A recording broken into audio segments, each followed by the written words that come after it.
Hi, this is Karen at SnickerdoodleDesigns. Today I'd like to introduce one of my new products to you, and these are Photoshop drop shadow styles.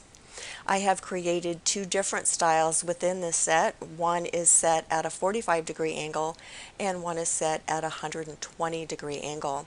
There are, I believe, 30 styles within each set, and just like to show you a couple things about them. I have named them by what they are most appropriate for. So I have stitches, lace, beads, staples, and it goes down the list. Flowers, foliage, and just everything that I could think of that we will use in a digital scrapbooking kit. These can be used for other things as well. So if you don't have beads in your kit or on your scrapbook page, but you have something that you want a close shadow for, then you can go ahead and try the bead style. Of course, obviously, you don't have to just use it on beads and that's it. But I did want to show you just a few ways to adjust these, just in case you're not familiar with styles. So here is a piece of foliage, and I have on this foliage number 4 shadow.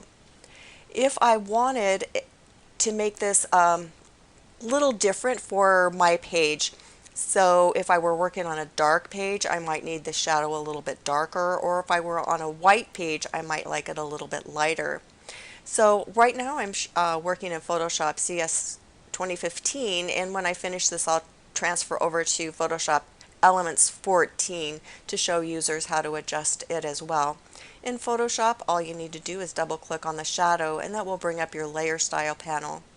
And you can go ahead and change the opacity of that shadow based on the color of paper you're using. If you want a deeper shadow, go ahead and change the distance, and the size will change it as well and make it look like it's even further from your paper. Sometimes, depending on how deep your cluster is, you might like to have that size just a little bit bigger.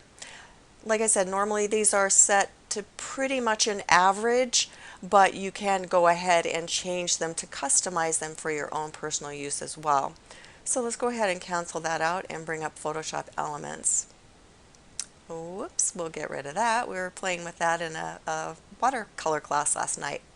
So this is the same paper, the same element, and it's the same shadow on it. So in Elements, what we need to do is click our Layers panel. Let's get rid of that. Double click on the FX button, and that will bring up the options that you have in Elements.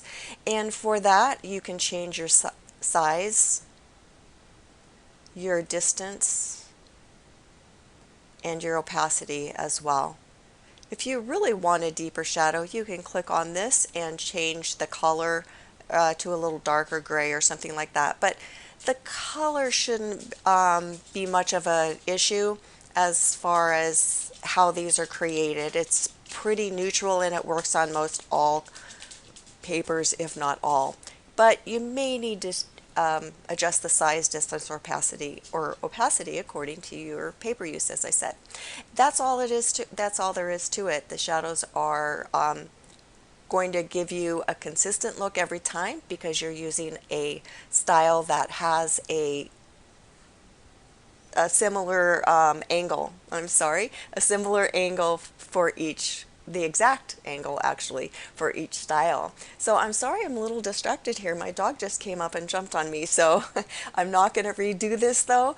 If you have any questions, go ahead and email me. My email address is Karen at SnickerdoodleDesigns by Karen.com. Thanks for watching.